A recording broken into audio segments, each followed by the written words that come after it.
शिखा की नई नई शादी हुई थी। उसका मायका और ससुराल दोनों कानपुर में ही थे, इसलिए उससे मिलने उसके भाई अक्सर आते जाते रहते थे।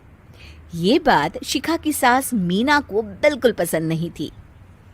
मम्मी जी, आज राहुल भैया आ रहे हैं। कौन, तेरे चाचा का लड़का? जी मम्मी जी।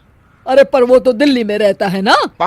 हाँ मम्मी जी, उन्हें कल सुबह दिल्ली के लिए निकलना है, तो वो आज मुझसे मिलते हुए कल सुबह यहीं से निकल जाएंगे। हमने तो धर्मशाला खोल रखी है ना। कुछ कहा क्या मम्मी जी? मैंने कहा हाँ हाँ, आने दे तेरे भैया को, जमकर खातिरदारी करेंगे। अब तो कुछ करना ही पड़ेगा, इससे पहले कि मेरा घर धर्मशाला बन जाए। ये कैसी बातें कर रही हो मीना? सच ही तो कह रही हूँ। अभी इसकी शादी को साल भर भी नहीं हुआ और आए दिन इसके घर वाले आ धमकते हैं। अरे तो क्या हुआ, वो इसी शहर में रहते हैं तो हाल चाल लेने आ जाते हैं। इस बार मैं उनका हाल और चाल दोनों ही बिगाड़ दूंगी। अब बहुत हो गया जी। अरे ये कैसी बातें कर रही हो, हे भगवान, बस आप तो देखते जाइए। शाम को राहुल आता है। नमस्ते आंटी, कैसे हैं आप लोग? हम लोग तो ठीक है, तुम कैसे हो बेटा? मैं भी अच्छा ही हूँ आंटी। बस आज रात के बाद नहीं रहोगे। चलिए भैया, मैं आपको हमारा घर दिखाती हूँ। रात में खाने के टेबल पर शिखा, रोहित कहीं दिखाई नहीं दे रहा। जी भैया, वो ऑफिस के काम से बाहर गए हैं, कल शाम तक आएंगे। अच्छा अच्छा। बेटा, क्या तुम भूत प्रेत में मानते हो? नहीं नहीं आंटी जी, पर अचानक आपको ये ख्याल कहाँ से आ गया? पता नहीं क्यों, कभी कभी मुझे लगता है जैसे रात के समय बैठक में कोई घूमता रहता है। ये आप क्या कह रही हैं मम्मी जी? हाँ, तुम लोग घबरा ना जाओ, इसलिए मैंने आज तक इस बारे में कुछ नहीं कहा। ये आपका वहम होगा आंटी जी, ऐसा कुछ नहीं होता। हो सकता है। चलो अब मेरा सोने का टाइम हो गया है तो चलती हूँ मैं। शिखा बेटा, राहुल के सोने की व्यवस्था वहीं दीवान पर कर देना। जी पापा जी। अब चलिए भी। अच्छा, तो बैठक में सोने वाले हैं साहबजादे। क्या बड़बड़ा रही हो? कुछ नहीं, आप सो जाइए। मीना और महेश के सोने के बाद शिखा और राहुल आपस में बात कर रहे होते हैं, तभी डोरबेल बजती है। अरे आप!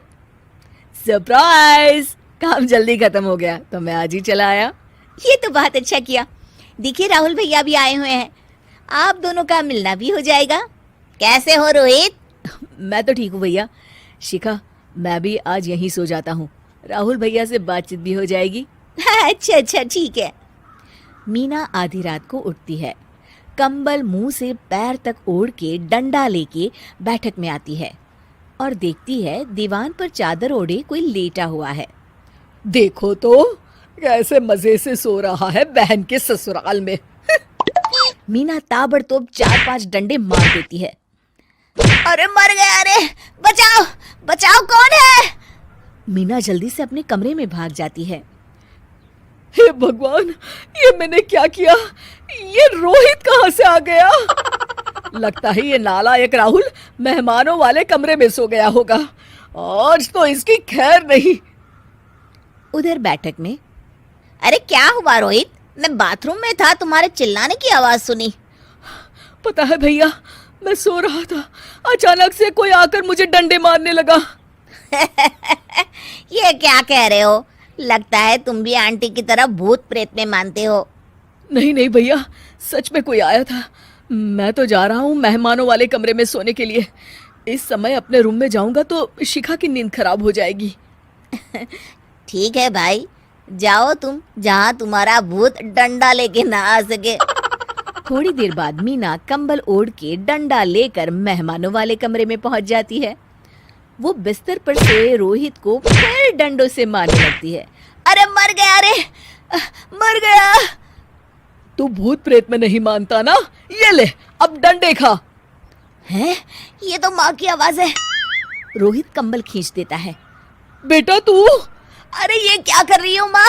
मार मार के मेरा भरता बना दिया आपने। माफ कर दे मेरे लाल, मैंने तो तुझे ही मार मार कर लाल कर दिया। मैं तो उस राहुल के बच्चे को सबक सिखाना चाहती थी। राहुल भैया को? हाँ बेटा, मुझे लगा अगर उसे डंडे मारूंगी तो शिखा के मायके वाले यहाँ आना छोड़ देंगे। हे भगवान, माँ, ये घर शिखा का भी है, उसके घर वाले जब चाहे आ सकते हैं। हाँ बेटा, आज मुझे भगवान का इशारा समझ में आ गया। मैं कितना गलत करने चली थी और अपने ही बेटे को चोट पहुंचा दी। अब चुपचाप जाके सो जाओ माँ, और किसी को कुछ बताने की जरूरत भी नहीं है। शिक्षा दूसरों का बुरा